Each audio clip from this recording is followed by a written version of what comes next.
नमस्कार, सुप्रभात. मी सेजल पुरवार. या बातमीपत्रात तुम्हा सर्वांचं स्वागत. आणि बातमीपत्राच्या सुरुवातीला बातमी खरं तर धक्कादायक म्हणावी लागणार आहे, कारण गेल्या काही दिवसांपासून फरार असलेला प्रशांत कोरटकर राज्यात नाहीच आहे, कारण तो दुबईला पळून गेलाय अशी चर्चा आहे.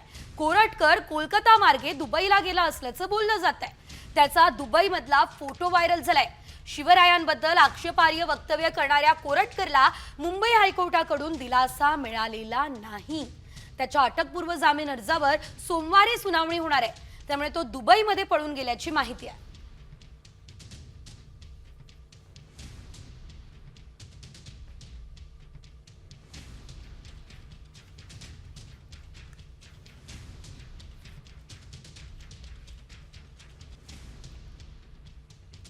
त्यामुळे आता खरंच कोरटकर दुबईला पळून गेलेला आहे का, किंवा हा फोटो जुना आहे का, असे एक ना अनेक प्रश्न उपस्थित झाले.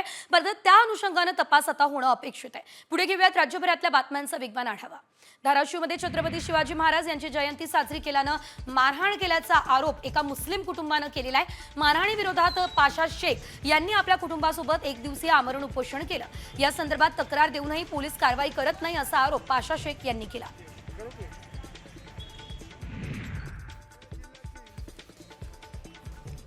धुळ्यात हमाल मापाडी कामगारांतर्फे आपल्या विविध प्रलंबित मागण्यांकडे शासनाचं लक्ष वेधण्यासाठी जिल्हाधिकारी कार्यालयावर मोर्चा काढण्यात आला. यावेळेस मोर्चेकरांनी हातात आपल्या प्रलंबित मागण्यांचे फलक देखील झळकवले. शासनानं या मोर्चाची दखल न घेतल्यास आंदोलन करण्याचा इशारा मोर्चेकरांनी दिला.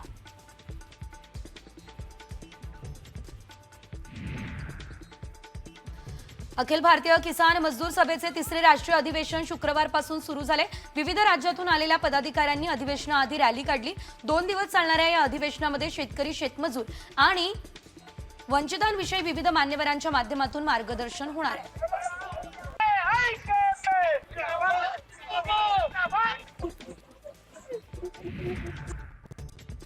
पुण्यात रस्त्यांवरील खड्ड्यांच्या विरोधात मनसेने आंदोलन केलेलं आहे. महापालिकेचे लक्ष वेधण्यासाठी मनसेकडून गांधीगिरी स्टाईल आंदोलन करण्यात आलं. मनसे कार्यकर्त्यांनी रस्त्यांवर पडलेल्या खड्ड्यांवर रांगोळी काढली आणि फुलं सुद्धा वाहिली.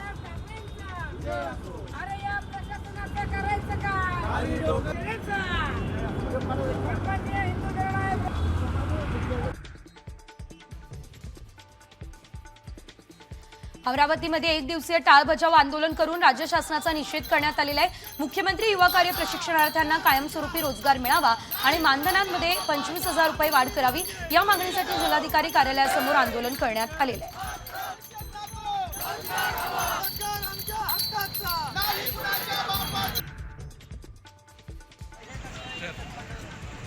मुख्यमंत्री युवा कार्य प्रशिक्षणार्थी संघटनेच्या सदस्यांनी जिल्हाधिकारी कार्यालयासमोर थाळीनाद आंदोलन केलं.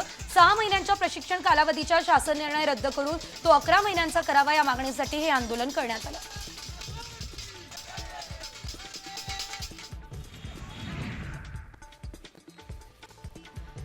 पंढरपूरमधील एसटी बस स्थानकातील स्वच्छतेच्या मागणीसाठी राष्ट्रवादी काँग्रेस महिला आघाडी उपोषण करते. महिला आघाडीच्या तालुका अध्यक्ष राजश्री ताट यांच्या नेतृत्वाखाली एसटी प्रशासनाच्या विरोधात उपोषणाचं हत्यार उपसण्यात आलेलं आहे. बस स्थानकात महिलांच्या सुरक्षेसाठी पोलीस बंदोबस्त ठेवण्यात आलेला आहे. याशिवाय आपण जर बघितलं तर या मागण्यांसाठी उपोषण केलं जाते.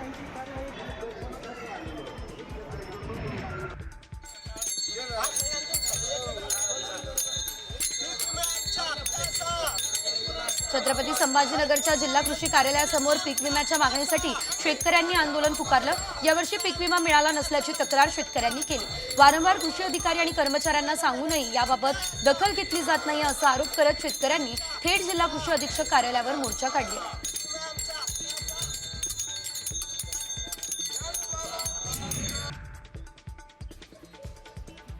धुळ्यातल्या चिमठाणे विभाग जनता हायस्कूल या शाळेमध्ये बेकायदेशीर शिक्षक भरती केल्याचा आरोप करत 65 वर्षीय वृद्धानं उपोषण सुरू केलं. गेल्या 3 ते 4 दिवसांपासून उपोषण सुरू असून ही भरती रद्द करण्याची मागणी या वृद्धानं केलेली आहे.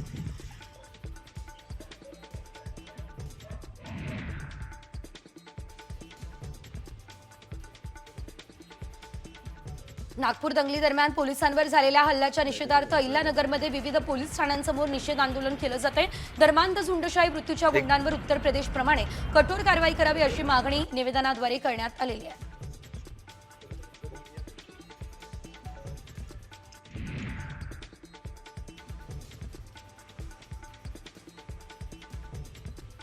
यवतमाळमध्ये आरोपी चोरीचे सोने विकत असल्याची माहिती पोलिसांना मिळाली। यावरून पोलिसांनी सापळा रचत आरोपीला रंगेहात अटक केली आहे। त्यांची झडती घेतल्यावर त्याच्या खिशातून सोन्याचे दागिने मिळालेले आहेत। तपासादरम्यान आरोपींकडून 5 लाखांचा ऐवज जप्त करण्यात आलेला आहे।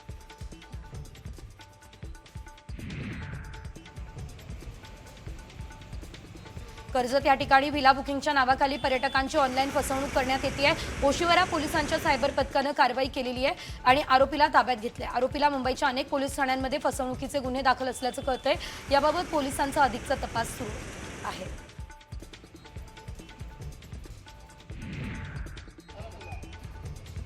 पुण्यात भांगयुक्त गोळ्यांची विक्री करणाऱ्याला पोलिसांनी अटक केली आहे। रंगपंचमीच्या दिवशी या भांगयुक्त गोळ्यांची विक्री केल्याचा संशय पोलिसांनी व्यक्त केलेला आहे। या दरम्यान 24 पॅकेट असून असा एकूण 4 किलो 800 ग्रॅम वजनाचा मुद्देमाल जप्त करण्यात आलेला आहे। दिनेश मोहनलाल चौधरी असं अटक केलेल्या आरोपीचं नाव आहे।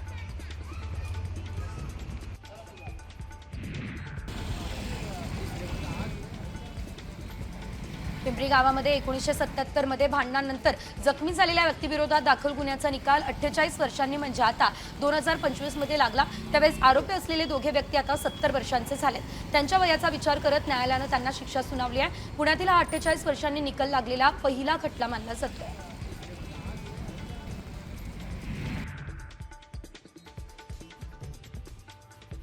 कोल्हापूरच्या मोरेवाडीमध्ये चोरीच्या मोटरसायकली विक्रीसाठी आलेल्या 5 तरुणांना पोलिसांनी अटक केली असल्याचं बघायला मिळतंय।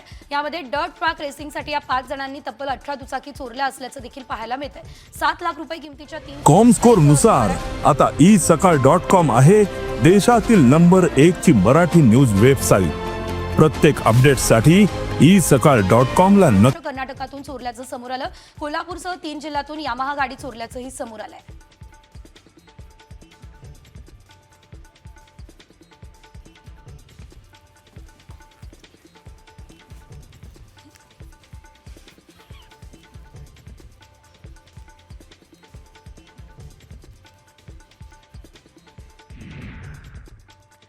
आणि यानंतर बघूयात एक मोठी बातमी आणि ही बातमी आहे लाडक्या बहिणींसाठी महत्त्वाची। लाडक्या बहिणीची एसटी तिकिटातील 50% सवलत सुरू राहणार असल्याचं कळतंय। लाडक्या बहीण योजनेमुळे महिलांचा सवलतीचा प्रवास जो आहे तो बंद होणार अशी चर्चा आहे। मात्र ही सवलत सुरूच राहणार ही माहिती परिवहन मंत्री प्रताप सरनाईक यांनी दिली आहे। एसटीतील महिलांच्या सवलतीपोटी राज्य सरकार दर महिन्याला 240 कोटी रुपये महामंडळाला देतो असं देखील त्यांनी यावेळेस म्हटलेलं आहे।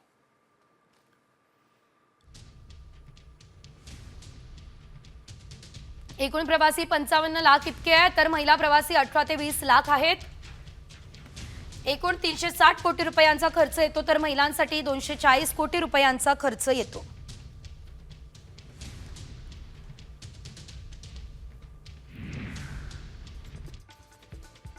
पुणे जिल्ह्यातील इंदापूर तालुक्याच्या हद्दीमध्ये उजनी धरणामध्ये वाळू माफियांविरोधात यावेळेस महसूल विभागाने जोरदार कारवाई केलेली आहे। महसूल पथकानं कुंभारगाव, जॅकवेल ते करमाळा तालुक्यातील कोंढार चिंचोली या ठिकाणी पाठलाग करून वाळू माफियांच्या बोटी पकडल्या।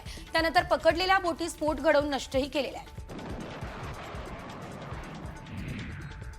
वर्ध्यामध्ये 5 वाळूंची अवैध वाहतूक करणाऱ्या टिप्पर पोलिसांनी पकडले। हिंगणघाटातील शेकापूर वाळू घाटावरती अवैध वाळूंचा उपसा सुरू होता। कारवाईमध्ये 32 आरोपींवर गुन्हा दाखल केलेला आहे। 16 आरोपींना अटक केली आहे। अवैध वाळू वाहतूक सुरू असताना निगराणीसाठी ठेवलेल्या 2 वाहनांवर पोलिसांनी कारवाई केली आहे।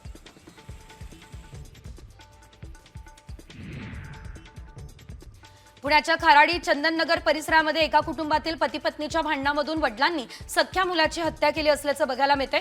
हत्येनंतर मुलगा हरवला असल्याचा बनाव केलाय। पोलिसांना संशय आल्यानं वडिलांना ताब्यात घेतलंय। वडिलांनी केलेल्या कृत्याची पोलिसांना माहिती मिळाली आहे। हिम्मत माधव टिकेटी, वय 3.5 वर्ष असं मुलाचं नाव होतं।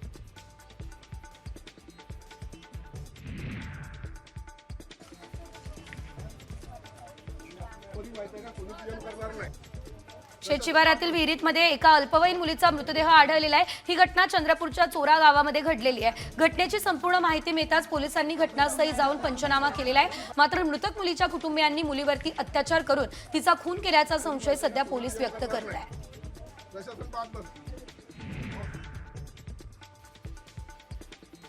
संभाजीनगर जिल्ह्यातील पैठणमध्ये वारकरी संप्रदायाचं शिक्षण घेण्यासाठी मुलं आहेत। दरम्यान गोदावरी नदीमध्ये स्नान करण्यासाठी 4 बालकं गेली असता नदीपात्रातील खड्ड्यात ते बुडाले आहेत। तर दोघांना वाचवण्यात यश आलेलं आहे। 2 मुलांचा मात्र बुडून मृत्यू झाला असल्याचं बघायला मिळत आहे।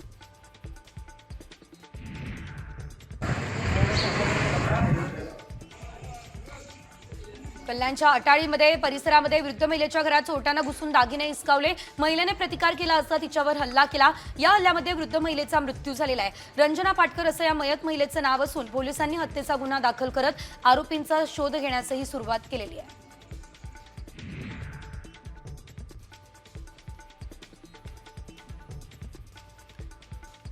चंद्रपूरच्या सास्ती गावामध्ये भरदिवसा एका 26 वर्षीय युवकाचा धारदार शस्त्राने वार करत हत्या करण्यात आलेली आहे। या घटनेनंतर आरोपी पसार झाले। जुन्या वादातून खून झाल्याची माहिती आहे। आरोपींविरुद्ध गुन्हा दाखल केला असून आरोपीचा शोध सुरू आहे।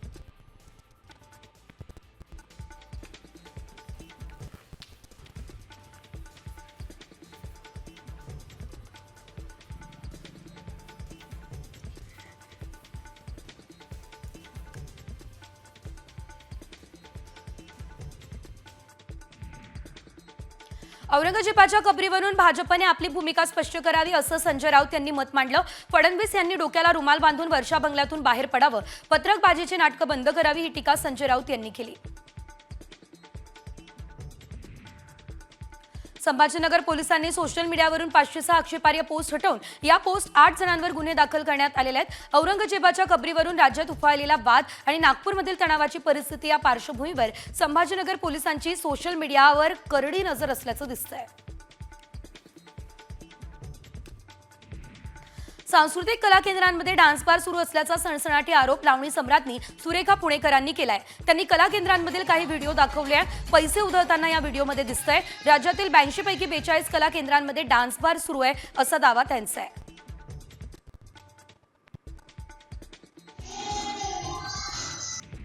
सोलापुरात ITI विद्यार्थिनींसाठी बांधण्यात आलेल्या वसतिगृहात आक्षेपार्ह साहित्य सापडल्याची धक्कादायक घटना घडलेली आहे। यामध्ये 2011 साली सुरू झालेलं हे वसतिगृहाचं बांधकाम अद्यापही पूर्ण झालेलं नाहीये। तब्बल 50 लाख रुपये खर्चून बांधण्यात आलेल्या वसतिगृहाची इमारत तळीरामांचा अड्डा बनली आहे।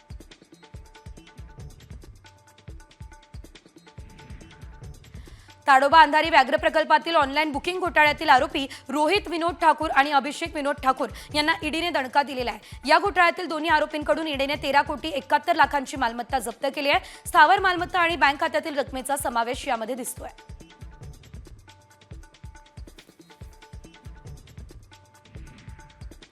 दिल्ली हायकोर्टाच्या जजच्या घरामध्ये आग लागली आणि घरातील खजिना पाहून सर्वांचे डोळे विस्फारले। आगीने दिल्ली हायकोर्टाच्या जजचं बिंग फुटलं। मोठ्या प्रमाणात बेहिशेबी रोकड सापडल्यानं न्यायाधीश यशवंत वर्मा यांच्या विरोधात इन हाऊस चौकशी समिती स्थापन होण्याची शक्यता आहे। चौकशीनंतर पुढची कारवाई होऊ शकते। कल्याण डोंबिवली महानगरपालिकेने महापालिका क्षेत्रातील अधिकृत शाळांची यादी जाहीर केली। या यादीमध्ये 8 शाळांचा समावेश आहे। या शाळेत पालकांनी आपल्या मुलांना प्रवेश देऊ नये असं आवाहन KDMC प्रशासन पालकांना करत आहे।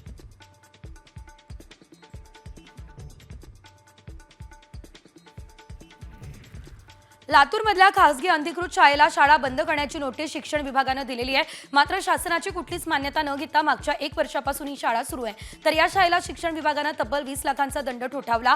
त्यामुळे अधिकृत शाळा बंद होणार की चालू राहणार हा प्रश्न पालकांना पडलाय।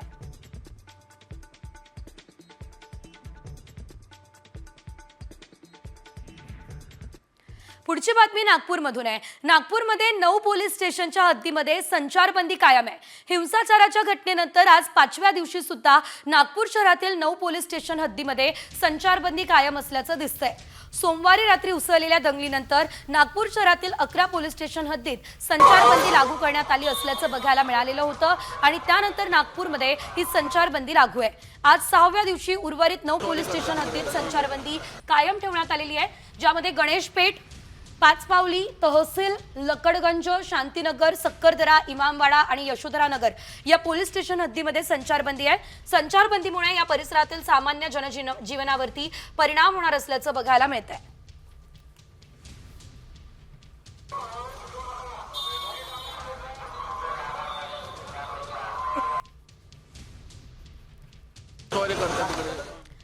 आणखी एक मोठी बातमी नागपूर संदर्भातलीच आहे, कारण मुख्यमंत्री देवेंद्र फडणवीस आज नागपूर दौऱ्यावर आहे. हिंसाचाराच्या घटनेनंतर फडणवीस पहिल्यांदा नागपूरच्या दौऱ्यावर येत आहेत. नागपूरमध्ये ते दाखल होत आहे. फडणवीस वरिष्ठ पोलीस अधिकाऱ्यांची बैठक सुद्धा या ठिकाणी घेणार असल्याचं एकंदरीत बघायला मिळतंय. यावेळेस कायदा आणि सुव्यवस्थेचा आढावा स्वतः फडणवीस घेणार आहेत.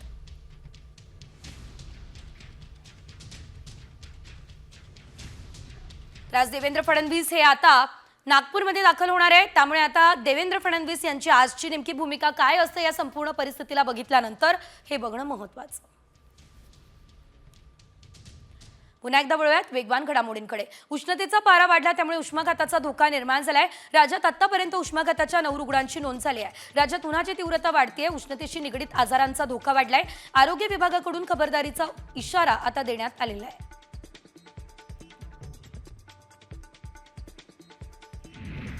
पुण्यात सूर्य आग ओकतोय. असं असताना उष्णतेचा पारा 40शी पार गेला. उन्हामुळे नागरिक उसाचा आस्वाद घेताना दिसताय. उन्हाचा वाढलेला तापमानाचा पारा प्रवाशांसह लहान मुलांना जाणवतोय. या उन्हाच्या त्रासाला कंटाळलेले नागरिक, विद्यार्थी मोठ्या संख्येने थंडगार रस पिऊन आपली तहानभूत भागवताना दिसताय. याशिवाय आता उन्हामुळे झाडाच्या सावलीचा देखील सहारा घेताना ते दिसताय. प्रसिद्ध नृत्य दिग्दर्शिका फराह खान, अभिनेता राजकुमार राव आणि अभिनेत्री हुमा कुरेशी यांनी एकत्र साई समाधीचं दर्शन घेतलं. साईबाबांच्या दरबारात आल्यानंतर एक वेगळीच अनुभूती जाणवली, असं अभिनेता राजकुमार राव म्हणाला. आजपर्यंत जे साईबाबांकडे मागितलं ते सर्व मिळत गेलंय, अशी भावना यावेळेस फराह खानने व्यक्त केली. आजपासून IPLचा महासंग्राम रंगणार आहे. गतविजेते कोलकाता नाईट रायडर्स आणि रॉयल चॅलेंजर्स बंगळुरू यांच्यामध्ये सलामीला बार उडणार आहे. तर सलग 2 महिने 10 संघ, 13 ठिकाणं आणि 74 सामन्यांची मेजबानी क्रिकेट प्रेमींसाठी असेल. पण या सामन्यांवरती पावसाचं देखील सावट असण्याची शक्यता आहे.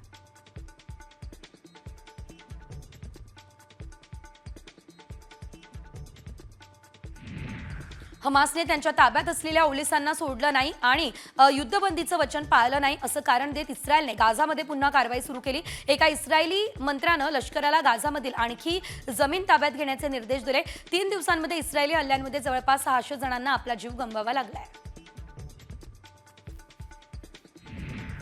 बांद्रा फोर्ट बस स्थानकामध्ये एका बेस्ट बसमध्ये कर्मचारी चक्क दारू पिताना दिसलेला आहे. माहितीनुसार कुर्ला डेपोच्या डबल डेकर बसमधला हा कर्मचारी असल्याची माहिती सध्या मिळते. या प्रकारामुळे सार्वजनिक वाहतूक व्यवस्थेचा मुद्दा पुन्हा एकदा ऐरणीवर आलेला आहे.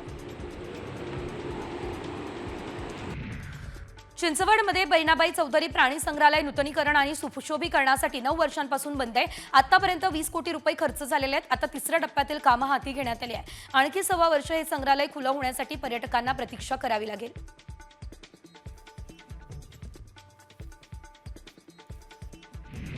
बंगळुरूमध्ये लग्नाचे फोटोशूट करताना कलर बॉम्ब चुकून फुटला, त्यामुळे नवरी जखमी झालेली आहे. त्यामुळे लग्नाच्या सुंदर आठवणी काही क्षणांमध्ये बदलल्या आहे. लग्नात फटाके आणि आतषबाजी करणं किती महागात पडू शकतं, धोक्याचं ठरू शकतं, हे या दुर्घटनेतून समोर आलं. या दुर्घटनेमुळे कुटुंबाच्या आनंदावरती विजन पडलेलं आहे.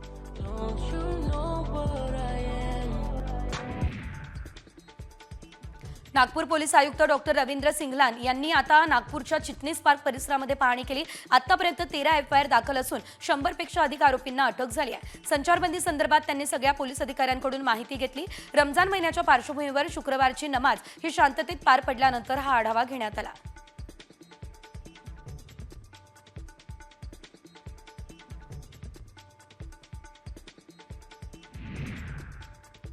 आणि आता पुणेकरांसाठी बातमी महत्त्वाची आहे. पुणेकरांनो, पाण्याची बचत करा, अन्यथा तुमच्या सोसायटीचे नळ कनेक्शन कट केले जातील. पुणे महापालिकेने नागरिकांना हा इशारा दिलेला आहे. पाण्याचा अपव्यय टाळावा यासाठी हा निर्णय घेण्यात आलेला आहे. नळांना बसवण्यात आलेल्या मीटरमुळे काही सोसायटी पाणी वाया घालत असल्याचा अहवाल महापालिकेला प्राप्त झालेला आहे. त्यामुळे पुणेकरांनी पाणी जपून वापरावं असं आवाहन महापालिकेकडून केलं जात असल्याचं एकंदरीत आपल्याला बघायला मिळतंय.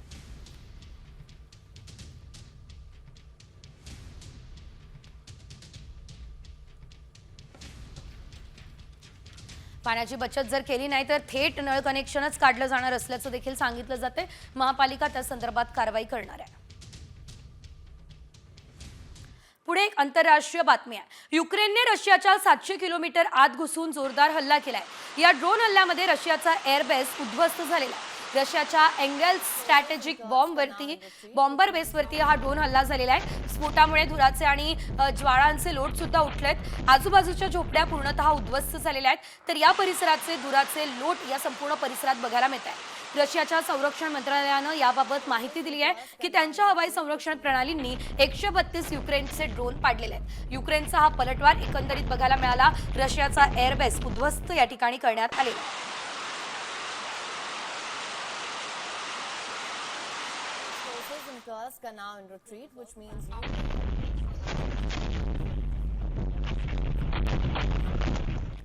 आणि आता बातमी महत्वाची आहे. जगभरात लठ्ठपणामुळे कोट्यवधी लोक त्रस्त आहे. मात्र आता लठ्ठपणापासून मुक्ती मिळवण्यासाठी अमेरिकन कंपनीनं एका इंजेक्शनचा शोध लावलाय. त्यामुळे वजन घटवण्यासाठी करण्यात येणाऱ्या सर्जरीला या इंजेक्शनचा सक्षम पर्याय आता निर्माण झालाय. यावरचा हा खास रिपोर्ट. लठ्ठपणावर करा मात. नको जिम, नको रनिंग. इंजेक्शन घ्या, बारीक व्हा. वजन कमी करायचंय? मग आता त्यासाठी जिम मध्ये जाऊन घाम गाळणं नको, पहाटे उठून धावायला नको की डाएट प्लॅन नको. आता आठवड्यातून एकदा एक इंजेक्शन आणि तुमचं वजन कमी करायला सुरुवात. लठ्ठपणानं त्रस्त असलेल्यांसाठी आनंदाची बातमी आहे. अमेरिकेतील आघाडीची फार्मा कंपनी एली लिलीनं भारतात वजन कमी करण्याचं औषध आणलंय. Mounjaro central drug standard control organisation कडून मान्यता मिळाल्यानंतर हे औषध आता भारतातही उपलब्ध झालंय. या इंजेक्शनमुळे 21 किलो पर्यंत वजन कमी होईल, चरबी नाहीशी होईल असा दावा करण्यात आलाय. कंपनीचा दावा आहे की हे औषध लठ्ठपणा, जास्त वजन आणि टाईप 2 मधुमेहासाठी तयार करण्यात आलंय. लठ्ठपणा कमी करणाऱ्या इंजेक्शनची किंमत भारतात खूपच कमी ठेवण्यात आली आहे. या औषधाच्या 5 mgच्या कुपीची किंमत 4,375 रुपये आणि 2.5 mgच्या कुपीची किंमत 3,500 रुपये निश्चित करण्यात आली आहे. माउंट जारोचं हे इंजेक्शन आठवड्यातून एकदा घ्यावं लागतं. न्यू इंग्लंड जर्नल ऑफ मेडिसिननं प्रकाशित केलेल्या क्लिनिकल ट्रायलनुसार जे लोक योग्य आहार आणि व्यायामासह हे औषध घेत होते त्यांनी 15 मिलीग्रॅमच्या डोसमध्ये 72 आठवड्यात सुमारे 21.8 किलो वजन कमी केलं. त्याचवेळी 5 मिलीग्रॅम डोससह त्यानं 15.4 किलो वजन देखील कमी केलं. भारतात 10.1 कोटीहून अधिक लोक मधुमेहानं ग्रस्त आहेत. त्यामध्ये 5 ते 9 वर्ष वयोगटातील 1,20,00,000, 10 ते 19 वर्ष वयोगटातील 1,40,40,000 आणि 20 ते 39 वर्ष वयोगटातील 3,90,00,000 लोकांचा समावेश आहे. यावर तज्ज्ञांचं काय म्हणणं आहे ते देखील पाहूया. हे खरं आहे की वजन काही प्रमाणामध्ये कमी करण्यासाठी काही औषधं आता येऊ घातलेली आहेत. वजन ही एक अतिशय मोठी समस्या आज जागतिक लेवलला त्रास देते. खरं तर धावणं, सूर्यनमस्कार, योगासनं अशा उपायांनी वजन कमी करणं, तंदुरुस्त राहणं हा उत्तम पर्याय आहे. पण धावत्या जीवनशैलीत सगळ्यांकडेच वेळ कमी आहे. त्यामुळे ओबेसिटी सर्जरीवर हे इंजेक्शन एक चांगला पर्याय ठरू शकेल. मात्र त्याचे किती सकारात्मक परिणाम दिसतात हे पाहण्यासाठी काही दिवस निश्चितच वाट पाहावी लागेल. रिपोर्ट साम टीव्ही न्यूज.